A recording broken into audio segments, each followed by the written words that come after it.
Hey everybody, welcome to Landscape Rescue. Very excited. Today I am at the Lowe's on Primrose Street in Springfield, Missouri. This is the big boy. This is a huge garden center that throws up massive numbers.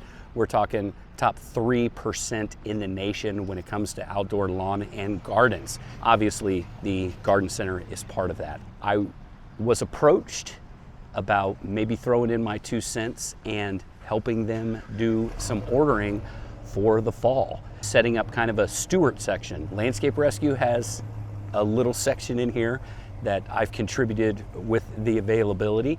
Let's go in there and talk about some of the things that I didn't get an opportunity to talk about in the last video. Let's do it. Okay, here is the steward area, and it goes all the way back here. Now, in the last episode, we talked a lot about the evergreens, and we covered those. I wanted to get into the Japanese maples because the Japanese maples, my motivation behind the Japanese maples was let's get some cool Japanese maples that we don't typically see. We're not going to see in privately owned garden centers that sometimes specialize in niche things. Each one is an individual, I think, is how I treat Japanese maples. A lot of times you're not going to see these varieties. Being that this was a Monrovia load, there's a lot of really cool stuff on here. Places like Monrovia that really take a big emphasis on quality. And so let's take a look. Let's see what you guys think. And I'm going to try not to talk forever because I get excited, and I talk a lot when I get excited. So one of the first Japanese maples that I wanted to talk about was the Jeddelo, Jeddelo,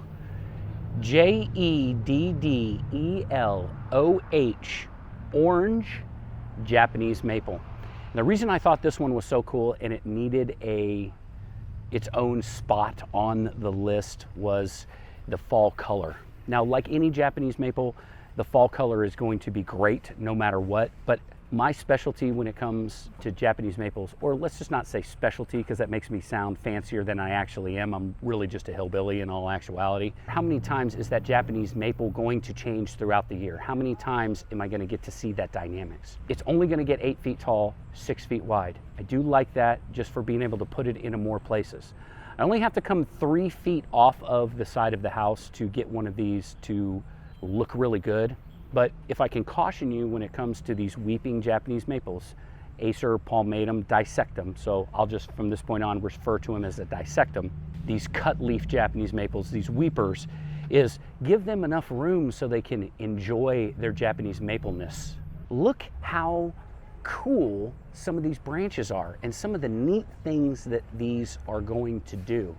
I like to go in and thin out Japanese maples. When I worked at a garden center and I would get these 65-gallon Japanese maples that were already 6 feet tall, I would go in there and no lie guys, I would take out a third of the branches, right? And the reason I did that is because I couldn't see the Japanese maple. I couldn't see it. All I saw was a big blob that looked like a giant red mushroom or a giant purple mushroom. But when I started going in and I started really just trimming it out and giving into that whole, I want to see this tree that somebody is going to spend $1,500 on, I want them to be able to enjoy it. When I would start cutting them out, that would always be the first one that sold. And it'd take me a second, to get in there and really start the individual branches that were doing really cool things. I wanted to accentuate those. Those Japanese maples were always the first to sell. And I don't think anybody would argue with you on that if you said that to the employees I used to work with, because we do experiments where I would say, all right, buddy, I'm going to go trim this Japanese maple. Let's see how long it would take to sell. And a lot of times it would be that day. Contractor comes through, see that beautiful Japanese maple, say, I'm going to find a place for that in my project, and it would be gone. I just go with my gut, and I just go with how this particular tree inspires me to prune it. There's no science to it. It's all emotion. You'll see what I'm talking about. I'm going to try to find some really cool pictures that I've seen in the past of these cut leaf Japanese maples that are well pruned, that are taken care of, and they will literally take your breath away. That's how beautiful they are. And I've seen some in real life. Obviously, I can't use those pictures. I don't have permission for those to go around and just take pictures of people's Japanese maples. That would be a good video though, because I know where there's some amazing Japanese maples in the Springfield metro area. But so it's going to emerge red, right? So our leaves come out red. So when they leaf out all at once, this is the color that they're going to be. then it's going to mature to green. Okay, so that's one change. When it first leaves out, it's red. These are my favorite Japanese maples. These are the ones that I like the most. Changes to red. So you get that big, because it's deciduous. There's no leaves on it. Then the leaves all come out, they're red. Amazing, right? Breathtaking, beautiful. Then they turn green. Okay, so now they look like everything else, but that's okay because you have other plants that are accentuating around the Japanese maple, and now it's their time to shine. Then it's going to turn gold, shades of gold. So now you have that typical kind of sugar maple style coloring. Reddish orange, very pretty in the spring. Green during the summer when everything else is popping. You got panicle hydrangeas and black-eyed Susans and daylilies, and there's all sorts of stuff going on. So it can be green, that's okay. Let some other people have some attention every once in a while. Japanese maples, always hogging all the attention. And then you get used to it being green, and then it changes again in the fall. And so you've got 3 different colors, but 2 times you get to enjoy the majesty of Japanese maples. That is the appeal Japanese maple. Now this one is $159 for a 10-gallon Japanese maple. Now tell me if that doesn't seem like a pretty good deal to you guys. That seems like a really good deal with me. The management here is doing a great job of keeping the price point right where it needs to be. I mean, that's fantastic. Okay, I'm gonna stop gushing over this one. We've got a lot more to cover. Let's go. So this next guy right here is a little 2-gallon red dragon. And again, this is a cut leaf or dissectum style Japanese maple. 5x5. So it's going to want to cousin it on you. This stake right here, you can continue staking this, and you can continue to stake it to 5 feet and then just let it, right? You can trim it up and you can let these really long branches do really cool things, and you can even stake those branches to be a little higher. Maybe you want some separation. You know how sometimes guys will say they're gonna put a spacer in, which means they're just basically putting a stick or some sort of spacer, tying it off to where that way the branches don't like sag into each other. You put a spacer in there. You could really have a lot of fun with this, and I think that's a lot of the art of tree trimming comes into play, and bonsai. You can treat these like a bonsai that you're growing in the ground. That same kind of attention to detail, you can do that with a plant just like this. So this is a little 2-gallon. I like the fact that we brought in some that were smaller. It's $94 for a 2-gallon. That seems like a lot of money, but if you're wanting the smaller, could be advantageous to you if you're wanting to cultivate the exact look for a particular space. I do like the red dragons. We spent a lot of time pruning red dragons at the old nursery that I used to work at because they're such a cool specimen.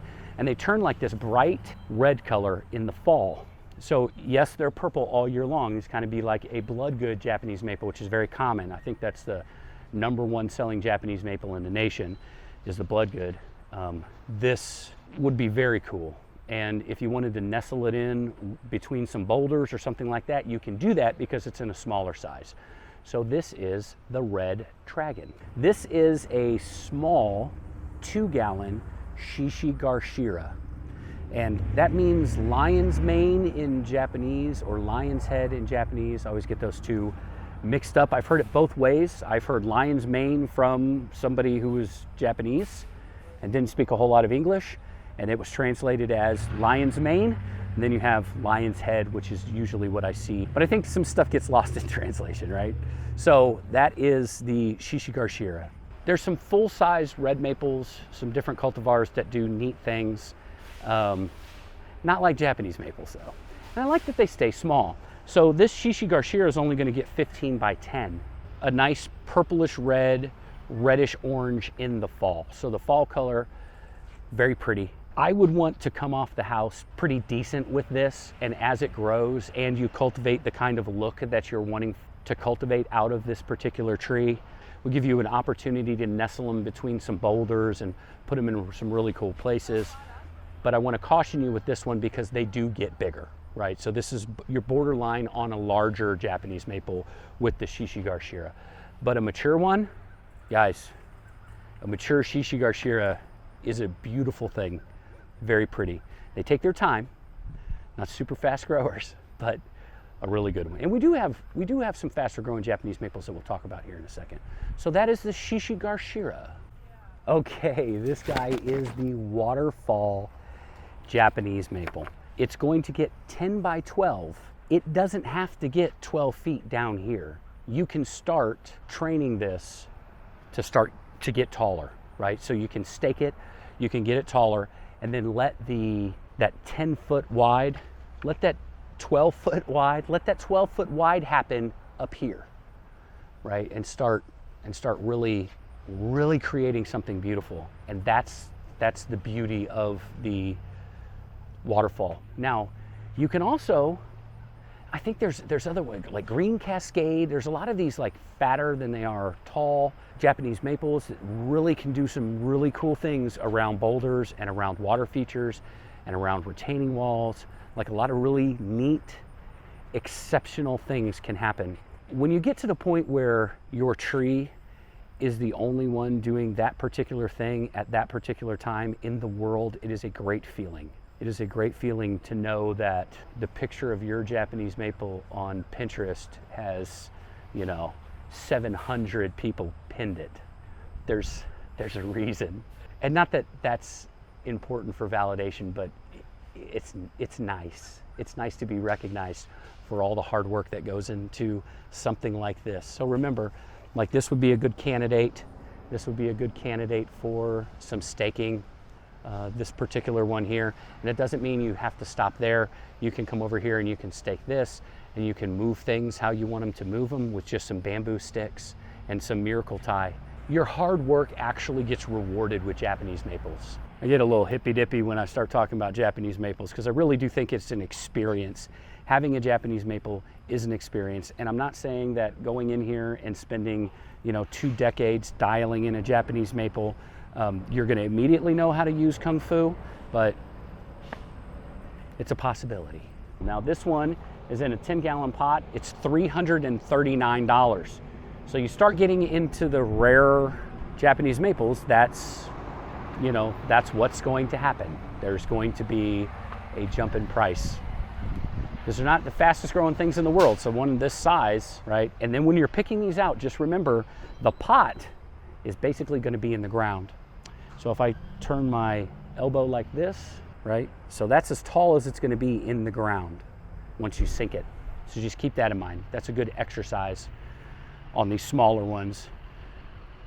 But wow, what a beautiful plant. And when you trim it up, imagine how cool.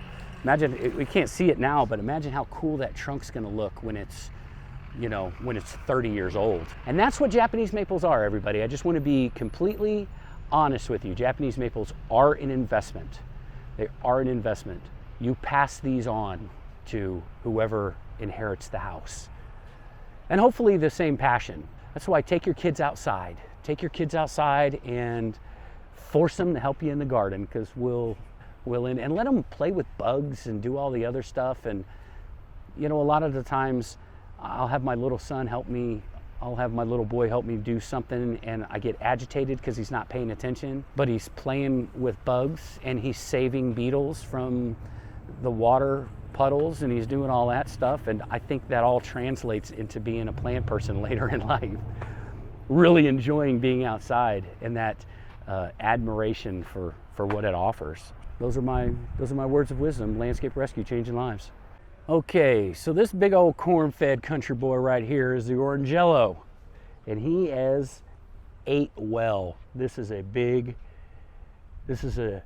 chunky boy, a happy plant. Now you see the new growth.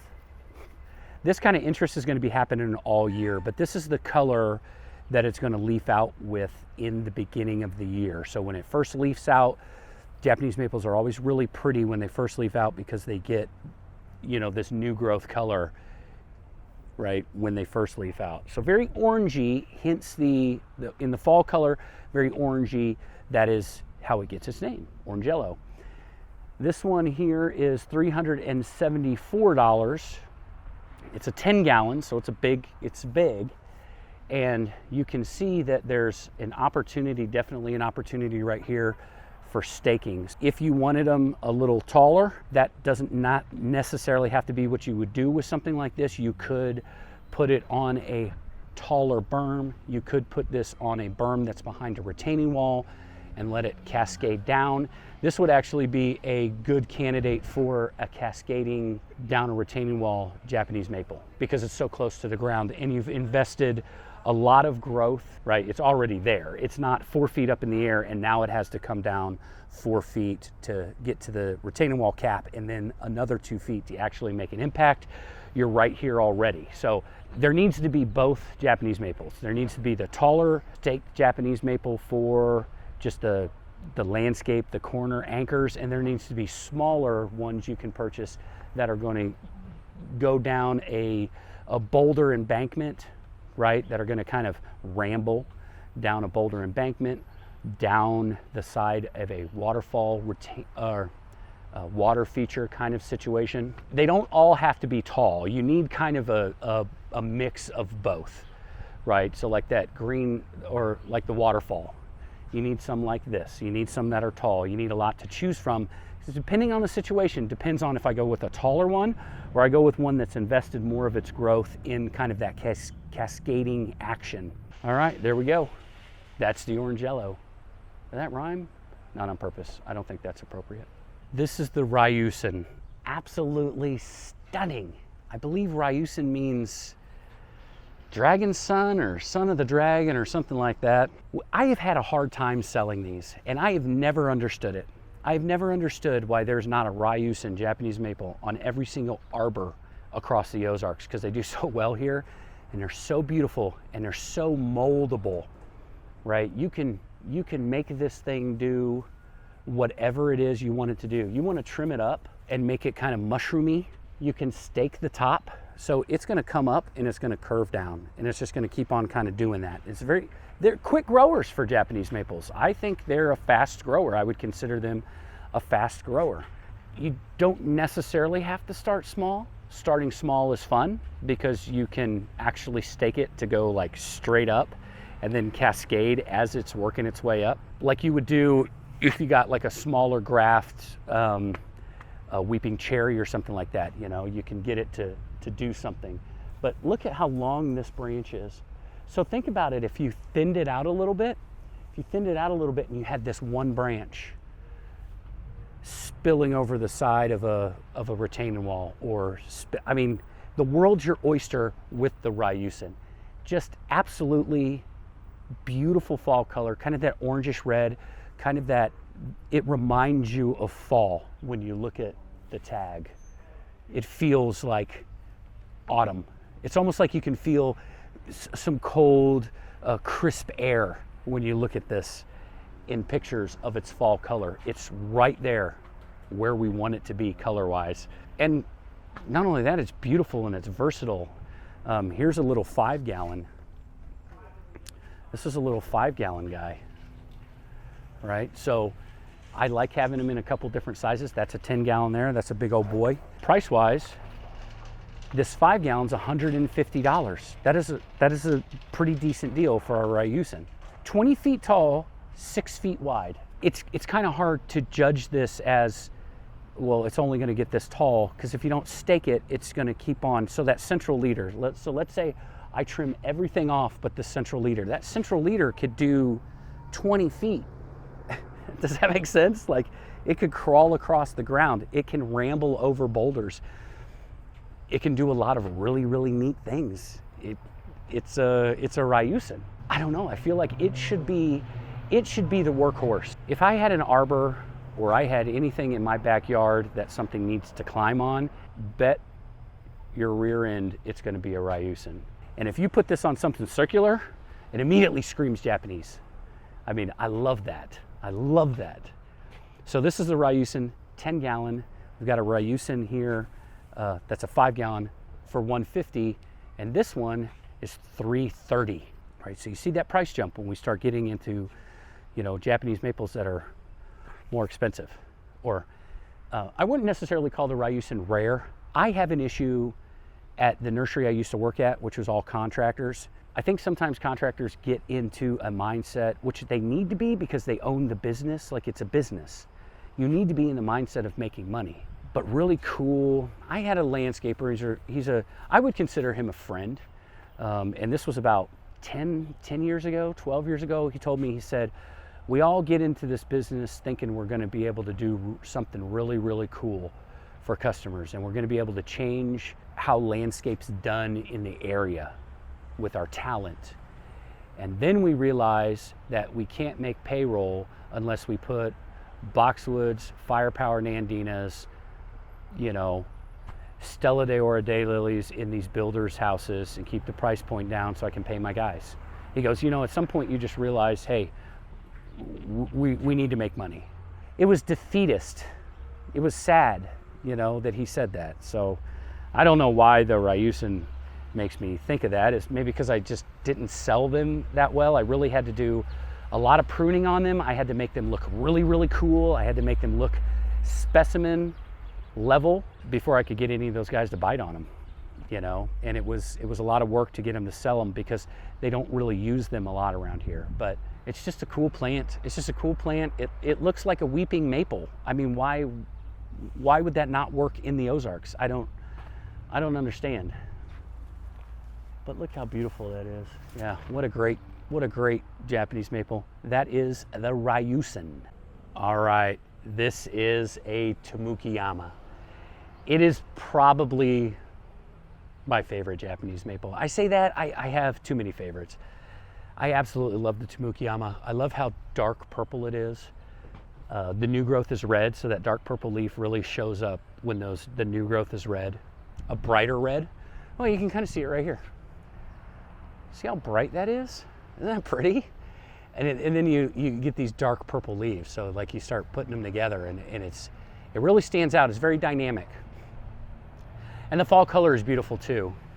Unfortunately, a lot of times you unload these on the truck and then, okay, so little Japanese maple pruning.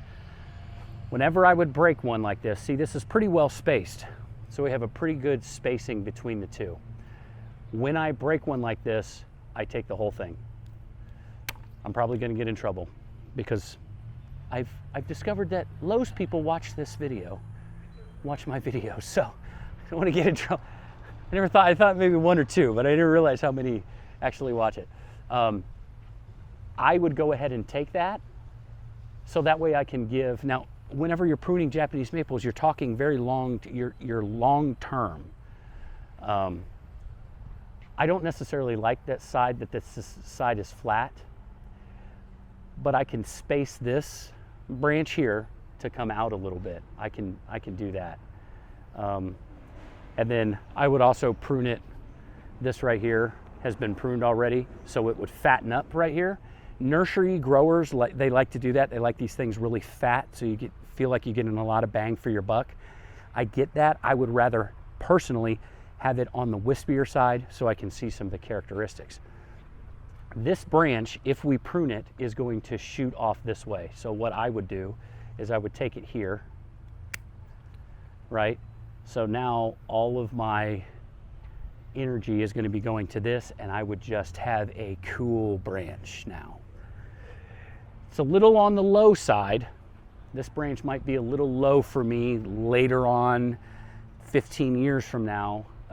So I might get rid of that.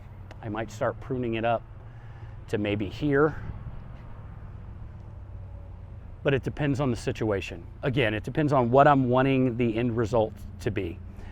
If I had this on the top of a berm with a waterfall, right? I do like them used in conjunction with waterfalls. I don't know what it is. It gives me the shivers when I see something that's a well-maintained Japanese maple, a dissectum style Japanese maple in a waterfall. It does something to me. This branch might be the branch, this one that we were talking about, might be the branch that goes across where the waterfall and the eye line is. Makes the waterfall look a little bit more magical and secret, right? So whenever I can when you're designing a landscape, if you can get somebody to feel like they're the only ones that have ever seen this, right? And it's not rational in your head. You're like, I know that's not rational that I'm the first person that's ever stumbled across this waterfall in this person's backyard. But if you can make them feel special when they look at something like that, you can literally change somebody's life. I'm telling you. At least for me, there's a spiritual component to landscaping. And I think Japanese maples can bring you a little closer to that realization. And it doesn't matter what religion you are, you know, but I think like if you can make somebody feel it, then you're on to something special. And we always strive for stuff like that, but you know, then we have to pay the bills and you end up planting a bunch of firepower Nandinas and Stellas at a bank with a bunch of red begonias. And then you rip out perfectly good red begonias and plant mums. Here's what it is, that's our life. All right, so that was the Tumukiyama. Sorry for getting all sappy on you, but if you step back and you look at this thing, I mean, you tell me if you can't feel some sort of emotion thinking about the future, you know, with that. What can we do with that? What can we make memories with that? I think you can do it. I think you could do it. And I think when you start thinking about, you know, being in a forever home and kicking a soccer ball around with the toddler, and then, you know, they take a picture in front of that Japanese maple before they leave for basic training, you know, like that's a good 20 year, you know, that's a good 18, 20 years. I mean, it's easy. It's easy at that point. Okay, I'm talking too much. Let's get back to it. That was the Tumukiyama. All right, this guy is a purple ghost Japanese maple. It's in a 5-gallon pot and it's priced at $150. So it looks like that's $150 is about the price point where we're sitting on the 5-gallon. It seems like a pretty good deal to me. The reason why this is so cool, it's gonna be purple in the spring. So its new growth is gonna be kind of like this dark purple color, which is always a great seller. It's always a great seller when they leaf out and they're that dark purple. And then it's gonna turn green like it is now. But you keep on getting this new growth where you have your red. So you get that reddish purple new growth with green as a backdrop, and it really stands out. These can do full sun. I would love for it to be morning sun, out of the sun around 1 or 2 in the afternoon, just to get it a break, and you're gonna get a little less leaf scorch on some of these. But if you wanted to put it in full sun, just remember, you just need to take really good care of it, make sure it's getting plenty of water, go and do the finger test and make sure that the soil is moist, not soppy, but moist around it. And if not, water. You know, it's that simple, to keep them from stressing too much, because you don't want them to do that, because then they show up on pests radar. The hyenas of the tree world are borers and things that are gonna kind of zone in on that distress response. A beautiful red color in the fall. So again, you're getting this change, you're getting these red new growth there in the summer, then you're getting that red color in the fall. And I like them when they change a little bit. Well, I like them when I get those big changes from green to red, you know, from purple to green, from green to red. That makes a very dynamic landscape that's really a whole lot of fun to use. This is the purple ghost. It gets 15 feet tall, 8 feet wide. It's going to be a lot of fun the entire time. I would come at least 8 feet off the side of the house. You know, if you're a single-story house, I would go 8 feet, maybe a little further, maybe a little bit more catty corner. I know that's a big bed. You can fill a lot of that up with boulders and things like that. If you didn't want as many plants to have to maintain, you could do some really neat stuff and still give this plenty of room to enjoy its Japanese mapleness. You also don't want them reaching. So if you plant this too close to the house, it's gonna reach. It's gonna reach for light. You don't want it to look stupid. You don't want to spend, it's not the money. You're spending potential. You don't want to waste potential on something as beautiful as this, you want it to get big and beautiful. I've seen these planted in those stupid little courtyards that builders like to put in where, you know, the sidewalk runs and then the garage is right here and the sidewalk goes to the sunken in porch. People always want to put a blood good Japanese maple in there. I was like, I get it, makes sense this decade, but it's not going to make sense in the second decade. You're going to have to really start doing some work to make sure that, and I've done some work on some blood good Japanese maples going really well and looking very good, but it was a lot of work and it was expensive for me to get that Japanese maple back in the good graces of the homeowner because it was getting too big and it was difficult to navigate around and, you know, like, yeah. So anyway, keep that in mind when you're dealing with these upright Japanese maples, like the Purple Ghost, like the Blood Good. Okay, this guy behind me in my little display on some mulch, this little guy here is a full moon maple, which is not a little guy, by the way. It looks like a little guy right here, but if you flip the tag around, it's a 5-gallon for $150. But if you flip the tag around, 12 by 15. Okay, 12 by 15, amazing fall color. Fall color wise, expect a dark ruby red, if that makes sense. I have had these at the nursery in full sun. They do not like it. They do not like full sun. They scorch, like you're seeing there, right? They don't like the full sun. It just kind of is what it is. And if you have cooler summers, maybe that would be a better situation. I don't have those here. I just had a heat wave, and that's the second one of the year. Hopefully we're done with the heat, but worst case scenario, I got another 30 days of heat, and then we're gonna be in October.